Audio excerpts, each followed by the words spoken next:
الحمد لله نحمده ونستعينه ونؤمن به ونتوكل عليه ونعوذ بالله من شرور أنفسنا ومن سيئات أعمالنا من يهده الله فلا مضل له ومن يضلله فلا هادي له ونشهد أن لا إله إلا الله وحده لا شريك له ونشهد أن سيدنا ومولانا وهادينا ومرشدنا محمدا عبده ورسوله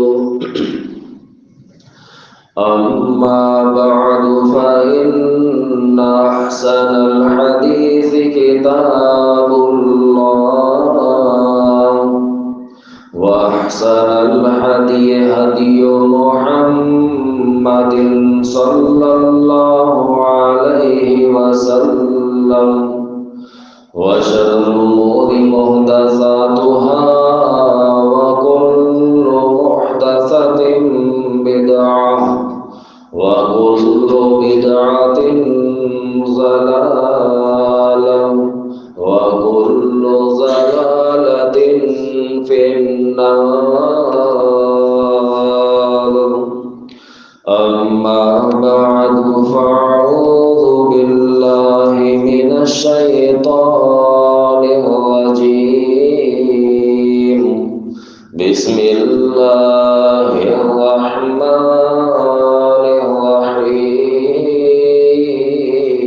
الرحيم سبحان الذي يسرى بعبده ليلا من المسجد الحرام إلى المسجد الأقصى الذي باركنا حوله لنريه من آياتنا إنه هو السميع البصير وقال النبي صلى الله عليه وسلم لا إيمان لمن لا أمانة له ولا دين لمن لا هدى له صدق الله مولانا العظيم وصدق رسوله النبي الكريم اللهم صل على محمد وعلى آل محمد وعلى آل محمد وبارك وسلم وصل عليه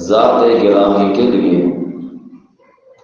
میرے پیارے پیارے بھائیوں، دوستوں، بزرگوں، ساتھیوں، قابل صد احترام ماؤں بہنوں، عزیز طلبہ کرام و معززات طالبات، دعا ہے اللہ مالک الملک اپنی رضا و رحمت کے ساتھ ہم سب کا جمعۃ المبارک کی اس عظیم گھڑی میں جمع ہونا، سننا سنانا، وقت نکال کے آنا قبول و منظور فرمائے۔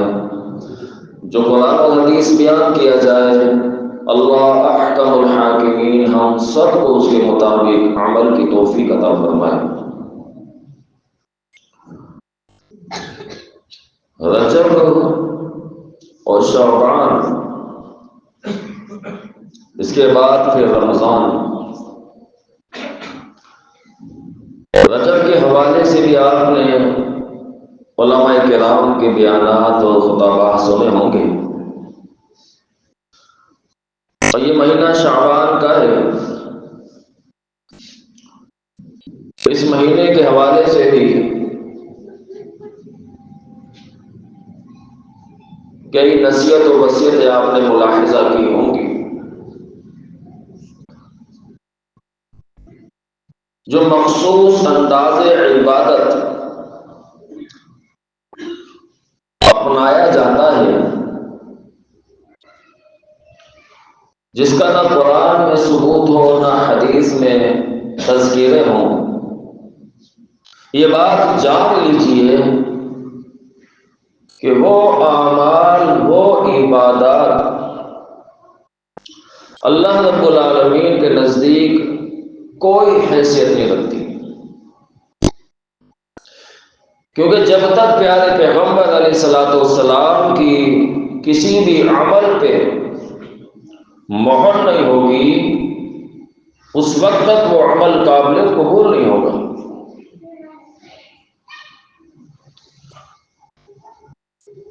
شعبان کے حوالے سے بھی مخصوص رات اور مخصوص دن کی عبادت، جس کا نہ ذکر نبی علیہ الصلوۃ والسلام کی سیرت طیبہ سے ملتا ہے، اور نہ ہی صحابہ کرام رضوان اللہ علیہ مجمعین کے افکار اور اعمال سے ملتا ہے، نہ تابعین، نہ تبع تابعین، اور نہ ان کے بعد کے محدثین، کسی سے نہیں ملتا۔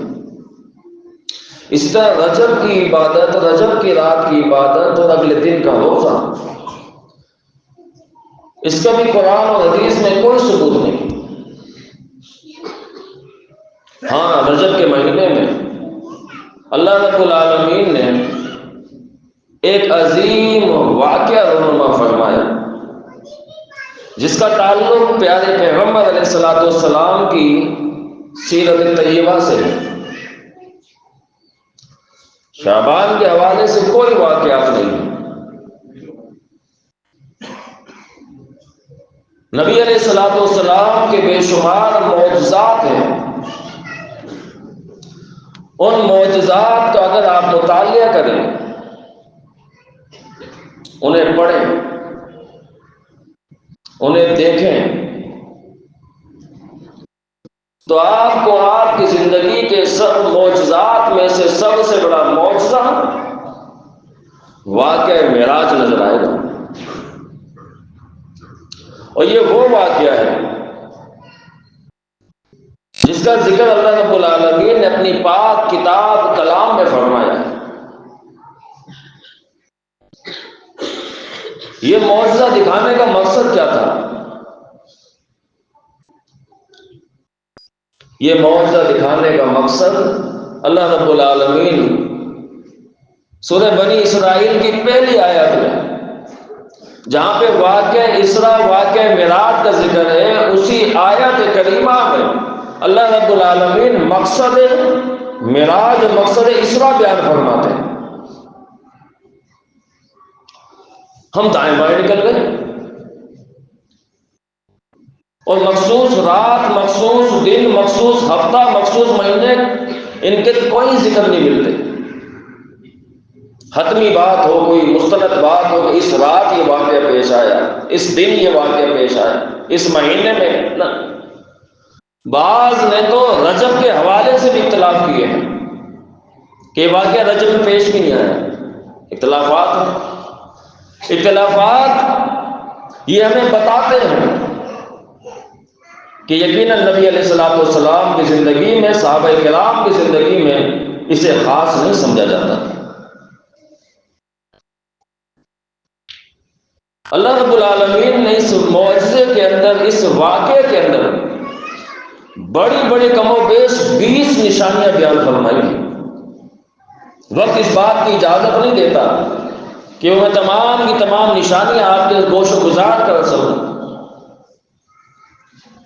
لیکن اس واقعے سے حاصل ہونے والا سبق وہ میرے لیے، آپ کے لیے اور امت مسلمہ کے لیے، تا قیامت تک آنے والے لوگوں کے لیے ایک مشعل راہ ہے. اسے پڑھا جائے، سنا جائے، سنایا جائے، اپنے بچوں کو آگاہی دی جائے اور اس سے نکلنے والے نکات، اس سے نکلنے والے اسباب انہیں زیر بحث لایا جائے، زیر مطالعہ لایا جائے، زیر عمل لایا جائے. توجہ کیجیے گا، اللہ رب العالمین نے قرآن مجید کی سورہ بنی اسرائیل آیت نمبر 1 میں اس واقعے کا جو ذکر خیر فرمایا ہے.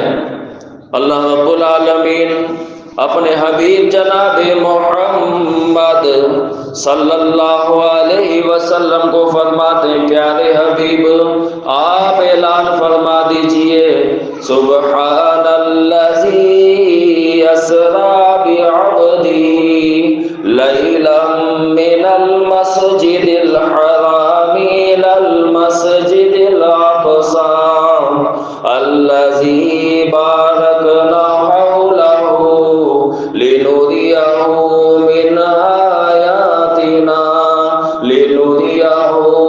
آیاتنا انہ هو السمیع البصیر. فرمایا پاک ہے وہ ذات. سبحان کا معنی کیا ہوتا ہے؟ پاک ہے وہ ذات، اللہ رب العالمین کی طرف اشارہ ہے. پاک ہے وہ ذات، تمام عیوب سے پاک ہے، تمام نقائص سے پاک ہے. اللہ رب العالمین کامل اور اکمل ذات ہے. فرمایا پاک ہے وہ ذات جس نے اپنے بندے کو سیر کرائی مسجد حرام سے مسجد اقصی کی طرف، لنریہ. فرمایا الذی بارکنا حولہ لنریہ من آیاتنا، جس کا آس پاس اللہ رب العالمین نے بابرکت بنایا ہے. اس لیے اللہ رب العالمین فرماتے ہیں لنریہ من آیاتنا. بعض مفسرین نے اس کی جگہ یہ بھی فرمایا ہے لنعلمہ من آیاتنا، تاکہ ہم اپنے حبیب کو بڑے بڑے علم سے آگاہی عطا فرمائیں، تاکہ ہم اپنے حبیب کو بڑی بڑی نشانیاں دکھلائیں. لنریہ من آیاتنا انہ هو السمیع البصیر. فرمایا وہ ذات بے شک وہ سننے والی بھی ہے، دیکھنے والی بھی ہے. پیارے پیغمبر علیہ الصلوۃ والسلام فرماتے ہیں، میں ام ہانی رضی اللہ تعالیٰ عنہ کے گھر میں تشریف فرما تھا، لیٹا ہوا تھا، آنکھ لگ گئی تھی. فرشتے میرے پاس آتے ہیں، مجھے اٹھایا جاتا ہے، اٹھا کے خانہ کعبہ کے پاس حتیم نامی جگہ ہے، اس جگہ پہ مجھے لے جایا جاتا ہے. نبی علیہ الصلوۃ والسلام فرماتے اس کے بعد میرا سینہ چاک کیا جاتا ہے. لنریہ من آیاتنا. فرمایا اللہ رب العالمین تاکہ بڑی بڑی نشانیاں آپ کو دکھا دے. آپ کا سینہ چاک کیا جانا یہ بڑی بڑی نشانیوں میں سے نشانی ہے. آپ علیہ الصلوۃ والسلام کا زندگی مبارک کے اندر 2 مرتبہ سینہ شک ہوتا ہے. سینہ چاک کیا جاتا ہے۔ ایک وہ وقت جب آپ مائی حلیمہ رضی اللہ تعالیٰ عنہ کے پاس آپ کی حفاظت میں تھے، اس وقت آپ کا سینہ مبارک شاک کیا جاتا ہے، چاک کیا جاتا ہے۔ آج دوسری مرتبہ اس موقع کے اوپر آپ کا سینہ کھولا جاتا ہے، دل مبارک نکالا جاتا ہے۔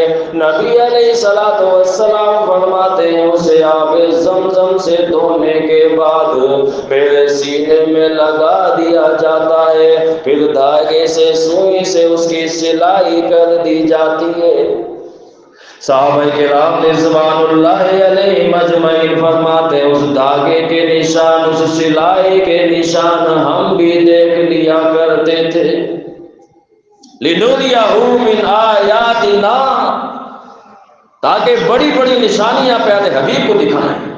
نبی علیہ الصلوۃ والسلام فرماتے ہیں اتنے میں براق سواری لائی جاتی ہے۔ لِنُرِيَهُ مِنْ آیَاتِنَا، براق سواری کو لایا جاتا ہے۔ آپ علیہ الصلوۃ والسلام نے فرمایا گدھے سے تھوڑی بڑی، گھوڑے سے تھوڑی چھوٹی، بڑی خوبصورت سواری، سفید سفید سواری، سفید سواری، خوبصورت سواری، جنت کی سواری نبی علیہ الصلوۃ والسلام کے لیے لائی جاتی ہے۔ جبریل امین فرماتے پیارے حبیب آپ اس پہ سوار ہو جائیے۔ آپ علیہ الصلوۃ والسلام جب اس سواری کے قریب ہوتے ہیں، وہ براق وہ سواری گدکنے لگ جاتی ہے، اچھلنے لگ جاتی ہے۔ نبی علیہ الصلوۃ والسلام ذرا دور ہٹ جاتے ہیں۔ جبریل امین فرماتے ذرا ٹھہریے پیارے حبیب، آپ براق کے کان میں کچھ کہتے ہیں۔ سننا تھا کہ براق پسینہ پسینہ ہو جاتی ہے، شرابور ہو جاتی ہے، ساکن ہو جاتی ہے، سکون سے کھڑی ہو جاتی ہے۔ نبی علیہ الصلوۃ والسلام نے فرمایا جبرائیل آپ نے اس کے اس کان میں ایسا کیا فرما دیا کہ سننے کے بعد تو یہ پسینہ پسینہ ہو گئی، اس کا پانی کی طرح پسینہ بہنے لگا۔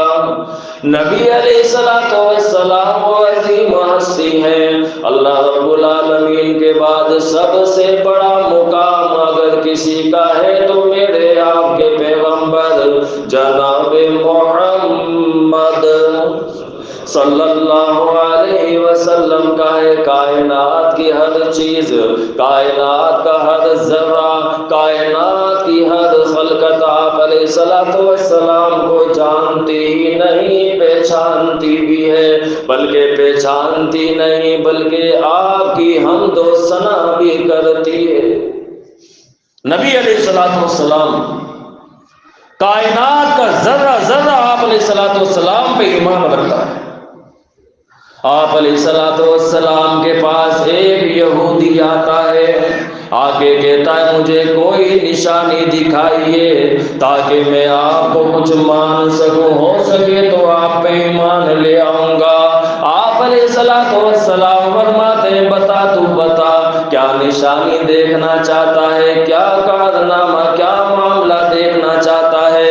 دائیں بائیں نظر گھماتا ہے، سوچنے لگ جاتا ہے کوئی مشکل کام آپ کو بتایا جائے وہ آپ سے نہ ہو سکے، پھر آپ کو شرمندہ کیا جائے۔ دیکھنے کے بعد، جائزہ لینے کے بعد نبی علیہ الصلوۃ والسلام سے فرماتا وہ سامنے کھجور کا پیڑ لگا ہوا ہے، جی کھجور کا پیڑ ہے، کہا آپ اگر یہ دکھا دیں کہ وہ کھجور کا پیڑ یہاں پر آ کر آپ کی رسالت کی، آپ کی نبوت کی گواہی دے دے تو میں آپ پہ ایمان لے آؤں گا۔ نبی علیہ الصلوۃ والسلام نے اس کھجور کے پیڑ کی طرف اشارہ فرمایا تعال الیہ۔ کھجور کا پیڑ روایتوں میں آتا ہے اپنی جڑیں نکال کر نبی علیہ الصلوۃ والسلام کے سامنے دوڑتا ہوا جاتا ہے اور کہتا ہے اشہد ان لا الہ الا اللہ واشہد انک محمدا عبدہ ورسولہ۔ میں گواہی دیتا ہوں کہ اللہ رب العالمین کے علاوہ کوئی خالق نہیں، کوئی مالک نہیں، کوئی رازق نہیں، کوئی معبود نہیں۔ میں گواہی دیتا ہوں کہ آپ اللہ کے بندے، اللہ کے رسول ہیں۔ یہ دیکھنا تھا یہودی کی آنکھیں پھٹی کی پھٹی رہ جاتی ہیں۔ نبی علیہ السلام فرماتے ہیں ارجع مکانک، جا واپس لوٹ جا، اپنی جگہ پہ جا کے کھڑا ہو جا۔ وہ پیڑ واپس دوڑ کے اپنی جگہ پہ کھڑا ہو جاتا ہے، جڑیں زمین میں ڈال کر لہلانے لگ جاتا ہے۔ نبی علیہ السلام کے پاس مکہ کا بدترین انسان، جاہلوں کا باپ آتا ہے، اپنی مٹھی بند کیے ہوئے ہیں۔ آپ علیہ السلام فرماتے ہیں کہ کیسے آنا ہوا، تمہارے آنے کا مقصد کیا ہے؟ کہتا ہے میرے ہاتھ میں بتائیے کیا ہے، اگر آپ یہ بتا دیں کہ میرے ہاتھ میں کیا ہے میں آپ کو سچا مان لوں گا۔ نبی علیہ السلام تھوڑی دیر خاموش ہو جاتے ہیں، ہونے کے بعد فرماتے ہیں کہ میں بتاؤں کہ تیرے ہاتھ میں کیا ہے؟ کمال یہ ہے کہ یہ بتائے کہ تیرے ہاتھ میں کیا ہے کہ میں کون ہوں۔ کمال کیا ہے؟ یہ کہ میں بتاؤں کہ تیرے ہاتھ میں کیا ہے، یا جو تیرے ہاتھ میں ہے وہ بتائے کہ میں کون ہوں۔ تو آپ بتائیے۔ اتنا کہنا تھا کہ اس کی مٹھی سے کنکر بول پڑتے ہیں اشہد ان لا الہ الا اللہ واشہد انک محمدا عبدہ ورسولہ۔ کائنات کا ہر ذرہ پیارے پیغمبر علیہ السلام کو پہچانتا ہی نہیں، مانتا ہی نہیں، بلکہ ایمان رکھتا ہے۔ مسلمانوں، آج ہمیں کیا ہو گیا؟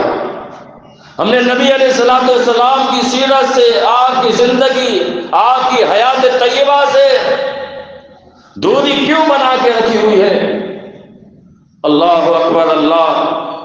آج ہماری خوشیاں، ہماری غمیاں، ہمارے لیل و نہار، ہمارا سونا جاگنا، کھانا پینا نبی علیہ السلام کی سیرت طیبہ، حیات طیبہ سے جدا ہوتا چلا جا رہا ہے، اور یہود و نصارہ کے قریب سے قریب تر ہوتا چلا جا رہا ہے۔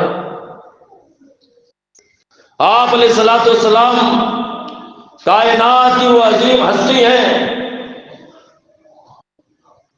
کہ آپ کے بعد نہ آپ سے پہلے ایسا کوئی آیا۔ اس پہ محترم بھائیوں ہمیں فخر ہونا چاہیے کہ ہمارے امام، ہمارے نبی، ہمارا رسول وہ امام ہے، وہ نبی ہے جس کو اللہ رب العالمین نے خاص مقام عطا فرمایا۔ براق ٹھہر گیا، ساکن ہو گیا، آپ علیہ السلام اس پہ سوار ہوئے، اور پھر فرمایا کہ براق وہ سواری ہے کہ جہاں پہ اس کی نگاہ پڑتی ہے وہاں پہ اس کا قدم پڑتا ہے۔ لِنُرِيَهُ مِنْ آیاتنا، اللہ رب العالمین اپنے حبیب کو بڑی بڑی نشانیاں دکھانا چاہتا ہے۔ آپ علیہ السلام کو مسجد حرام سے مسجد اقصی لے جایا گیا ہے۔ آپ علیہ السلام نے اس سے بڑی اور نشانیوں کا مطالعہ فرمایا۔ وہاں پہ آدم علیہ السلام سے لے کے نبی علیہ السلام تک جتنے بھی نبی تھے، جتنے بھی رسول تھے موجود تھے۔ جبریل امین نبی علیہ السلام کا دست مبارک پکڑتے ہیں، پکڑ کے مصلی پہ لے جاتے ہیں۔ فرمایا پیارے حبیب آپ 2 رکعت یہاں پہ امامت کروائیے۔ لِنُرِيَهُ مِنْ آیاتنا، نبی علیہ السلام وہاں پہ تمام انبیاء کو 2 رکعت نماز ادا فرماتے ہیں۔ آپ کو وہاں پہ امام الانبیاء کا لقب عطا کیا جاتا ہے۔ امام الانبیاء، جب نبی علیہ السلام اگر موجود ہوں تو وہاں پہ نبی کو بھی اختیار نہیں ہے کہ مصلی پہ آ جائے۔ اور آج اگر یہ عقیدہ رکھنا کہ ہماری مجلسوں میں، ہماری محفلوں میں آپ علیہ الصلوۃ والسلام آتے ہیں اور ممبر پہ تو کھڑا ہو جائے، مصلی پہ تو کھڑا ہو جائے، تو اس سے بڑی شرم کی اور کیا بات ہوگی کہ آپ علیہ الصلوۃ والسلام تو پیچھے کھڑے ہوئے ہیں اور تو ممبر پہ اور تو مصلی پہ کھڑا ہوا ہے۔ یا تو یہ عقیدہ رکھ کہ نبی علیہ الصلوۃ والسلام اس دنیا کے جانے کے بعد دوبارہ اس دنیا میں نہیں تشریف لا سکتے، اور یہ عقیدہ قرآن و حدیث کا ہے۔ آپ ہی نہیں بلکہ جو بھی اس دنیا سے جاتا ہے، اللہ رب العالمین کا یہ قانون ہے، اصول ہے، اللہ رب العالمین اسے دوبارہ دنیا میں نہیں بھیجتے۔ حلوے بنائے جاتے ہیں، قبرستان جایا جاتا ہے، اور نہ جائیں تو یہ عقیدہ رکھا جاتا ہے کہ اگر جناب ہم نہیں گئے تو ہمارے جو مردے ہیں، ہمارے جو پیارے ہیں، وہ گھروں پہ آ جائیں گے اور آ کے منڈیروں پہ بیٹھ جائیں گے اور آپس میں باتیں کریں گے کہ دیکھو فلاں تو گیا قبرستان اپنے پیارے کی قبر پہ، فلاں گیا قبرستان اپنے فلاں کی قبر پہ، لیکن یہ میرا بیٹا ہے، میری بیٹی ہے، میرا اپنا ہے، یہ گھر میں بیٹھا ہوا ہے، لہذا ہم سب کو قبرستان جانا چاہیے۔ اللہ اکبر! ایک ہی دن رہ گیا، نبی علیہ الصلوۃ والسلام فرماتے ہیں کہ قبرستان کی زیارت کیا کرو، دیکھا کرو، تاکہ وہاں سے ذکر موت تمہیں حاصل ہو، مقام عبرت حاصل ہو۔ لیکن اس خاص دن تو وہاں پہ ایک میلہ لگا دیا جاتا ہے اور کاروبار کا اصل مقصد ہوتا ہے، ہر بندہ ہی اپنا الٹا سیدھا کر رہا ہوتا ہے۔ نبی علیہ الصلوۃ والسلام کو یہاں سے واقعہ معراج کروایا جاتا ہے، سات آسمانوں کی سیر کرائی جاتی ہے، ساتوں آسمانوں پہ جس کی حکومت ہے اس کا مطالعہ کرایا جاتا ہے، ملاقات کرائی جاتی ہے۔ پہلا آسمان آتا ہے، نبی علیہ الصلوۃ والسلام و جبریل امین ساتھ ہیں، دروازہ بجایا جاتا ہے۔ آسمان جو ہمیں دکھتا ہے، آسمان ہمارے سروں کے اوپر اتنا نزدیک نہیں ہے، 500 سال کا عرصہ درکار ہے کہ ایک تیز گھڑ سوار، تیز رفتار پرندہ اپنی پرواز مکمل کرے، تب کہیں جا کے اس پہلے آسمان کے کنارے کو پہنچے گا، جو کہ ناممکن ہے۔ اور اس کے بعد چوڑائی 500 سال کا عرصہ درکار اس کی چوڑائی کو مکمل کرنے کے لیے۔ اس میں بھی دروازہ لگایا ہوا ہے اللہ رب العالمین، چوکیدار کھڑے کیے ہوئے ہیں، اور پہلے آسمان، دوسرے آسمان، تیسرے آسمان، 7 آسمانوں پہ 8 نبیوں کی حکومت ہے۔ ہر آسمان پہ اللہ رب العالمین نے ایک دنیا بسائی ہوئی ہے اور ان کا لیڈر نبیوں کو بنایا ہوا ہے۔ لیکن اس جگہ پہ جو دنیا ہے، اس جگہ پہ جو جہان ہے، وہاں پہ فرشتے آباد ہیں جو کہ اللہ کی حمد و ثنا میں لگے ہوئے ہیں۔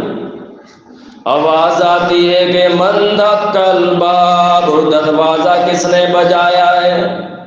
جواب دیا جاتا ہے نا جبرائیل، میں جبرائیل ہوں۔ جواب آتا ہے من معک، آپ کے ساتھ آنے والا کون ہے؟ فرمایا محمد صلی اللہ علیہ وسلم۔ جواب آتا ہے کہ اللہ کی طرف سے پیغام ہے، اللہ کی طرف سے اجازت آئی ہے۔ جی اللہ رب العالمین کا حکم ہے۔ اندازہ کیجئے، وَيَفْعَلُونَ مَا يُؤْمَرُونَ، اللہ کے فرشتے کس قدر اللہ رب العالمین کے مطیع ہیں، فرما بردار ہیں، کہ کوئی بھی کام اللہ رب العالمین کے خلاف ورزی میں نہیں کرتے۔ انہیں جس کام پہ معمور کیا گیا ہے،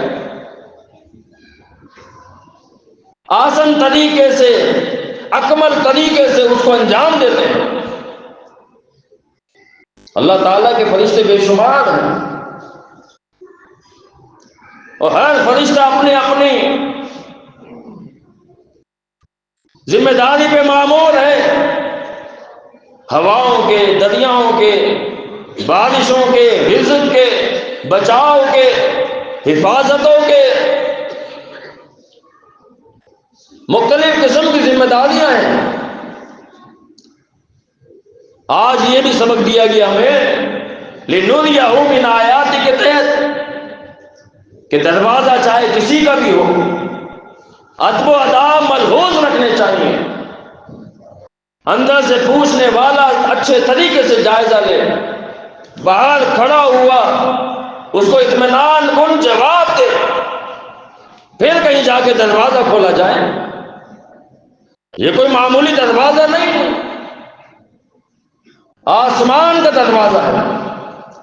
دروازہ کھولا جاتا ہے، پہلا آسمان آیا ہے، اللہ رب العالمین نے پہلے آسمان پہ پیارے حبیب کو بلایا، وہاں پہ جائزہ لیا، وہاں کی حکومت کا نظارہ کیا۔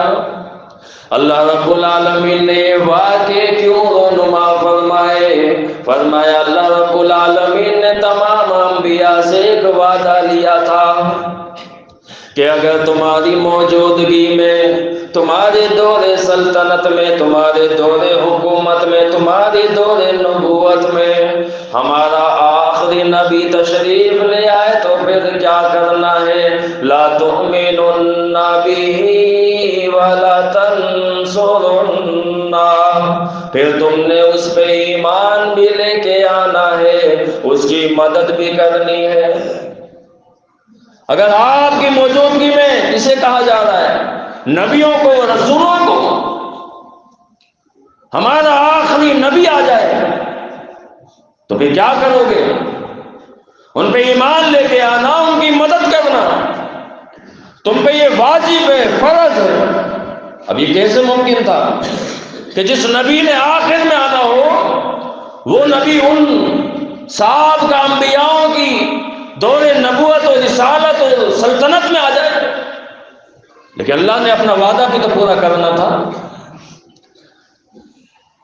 تو ایک مقام مجلس اللہ رب العالمین نے مسجد اقصی میں قائم کیا تاکہ تمام کے تمام انبیاء آپ علیہ الصلوۃ والسلام پہ ایمان لے کے آئیں اور آپ کے پیچھے 2 رکعت نماز ادا کر کے یہ بات ثابت کریں کہ ہم آپ پہ ایمان لے کے آئیں۔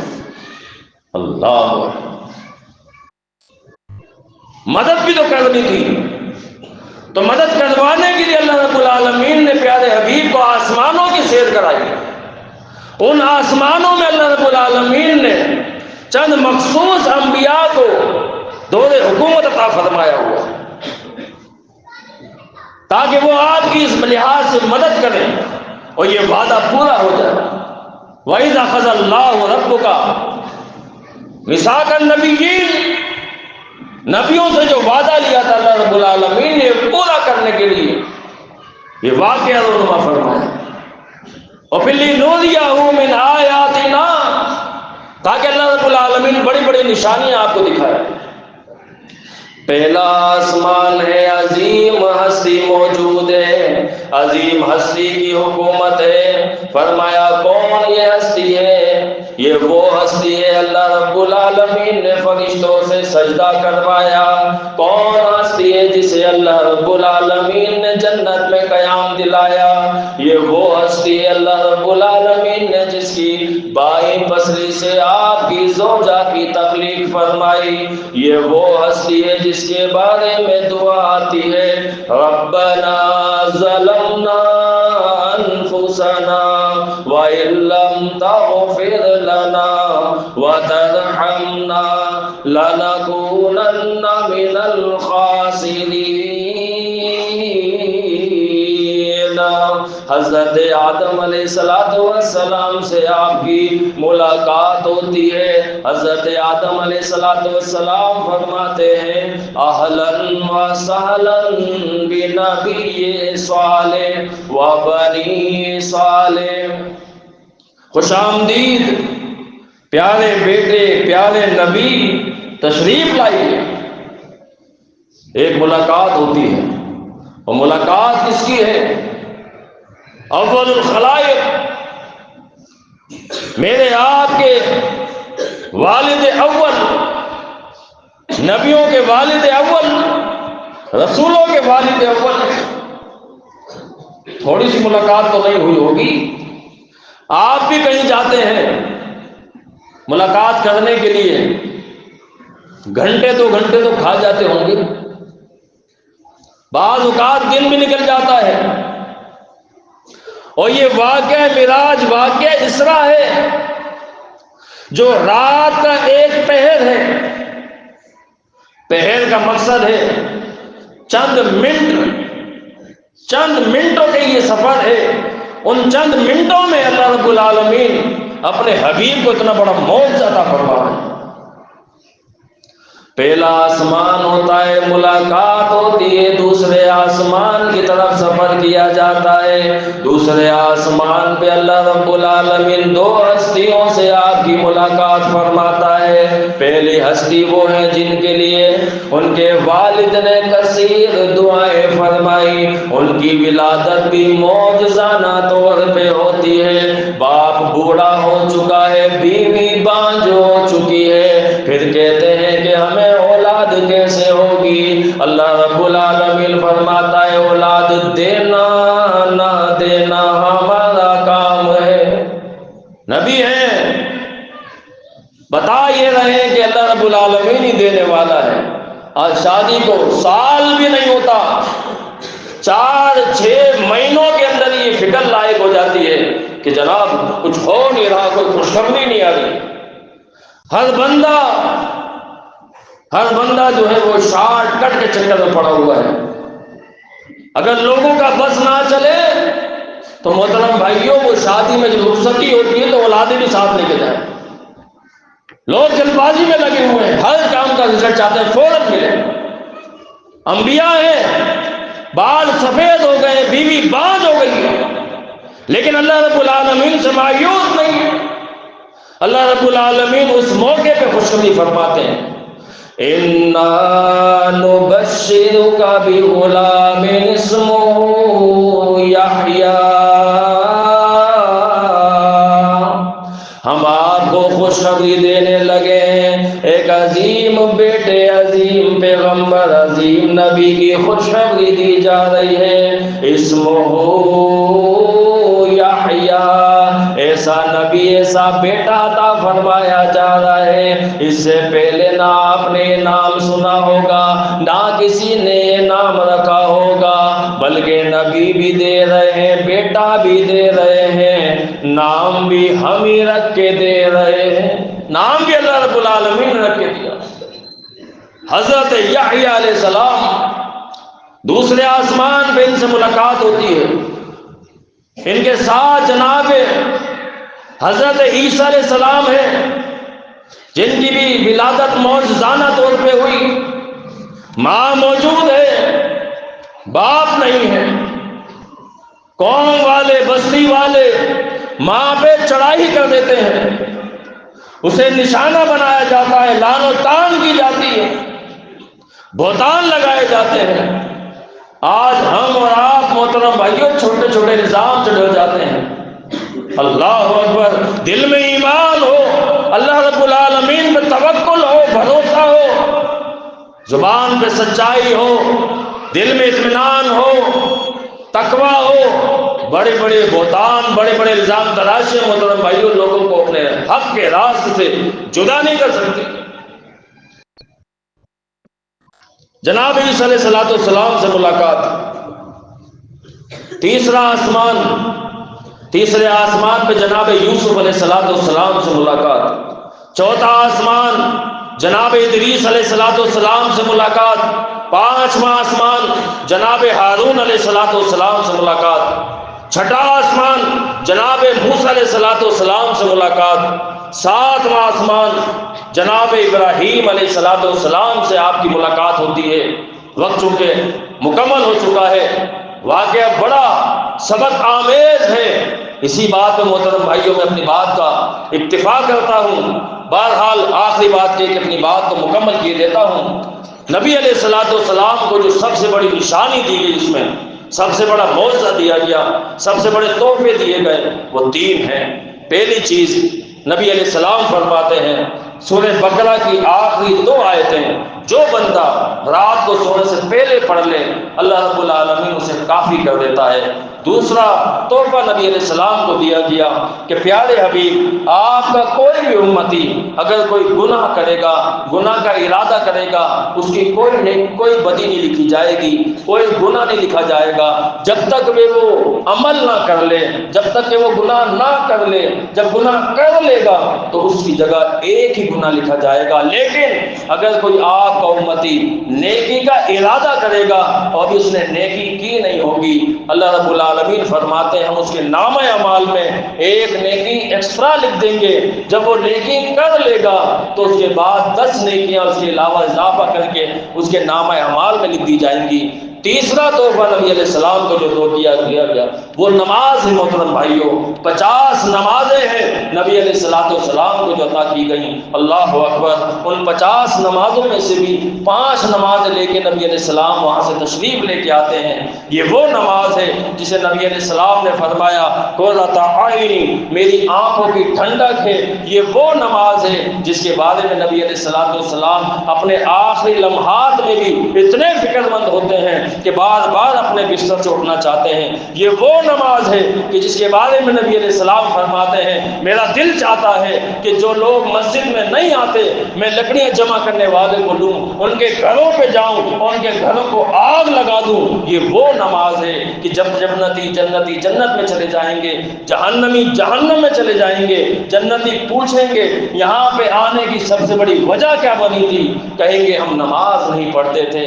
محترم بھائیوں، مجھے بھی، آپ کو بھی، ہم سب کو بھی اس حوالے سے اپنی اصلاح کرنی چاہیے۔ جو یہ تحفہ ہے نبی علیہ السلام معراج سے لے کے آئے ہیں، آپ اللہ رب العالمین کے پاس سے لے کے آئے ہیں۔ وقت انشاءاللہ اس واقعے کو کبھی تفصیلاً ذکر کیا جائے گا۔ بہرحال اللہ رب العالمین سے دعا ہے کہ اللہ تعالیٰ ہمیں سمجھ کی، عمل کی توفیق عطا فرمائے۔ اقول قولی ھذا استغفر اللہ لی ولکم ولسائر المسلمین۔